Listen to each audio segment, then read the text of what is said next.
Güney Kore'den ithal edilen makine sayesinde kitap okuyucuları rahat nefes alacak.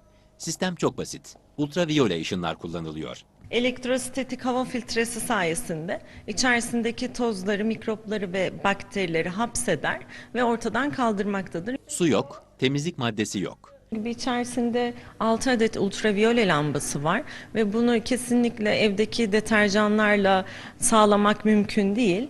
Bu ultraviyole lambaları sayesinde kitapta oluşmuş ve oluşabilecek tüm mikrop ve bakterileri %99'a kadar dezenfekte etmektedir. Işınlar sadece kitabın kapak kısmını temizlemiyor. Aynı zamanda sayfalar da sterilize ediliyor. İçerisinde bir de güzel koku veren bir aroma vardır. Bunun nedeni de zamanla oluşan küf kokuları, kitaplarda oluşan küf kokuları ve kötü kokuların ortadan kaldırılması ve daha keyifli bir okuma sağlaması için hoş bir koku salgılamaktadır. Uygulama kitaba herhangi bir zarar vermiyor.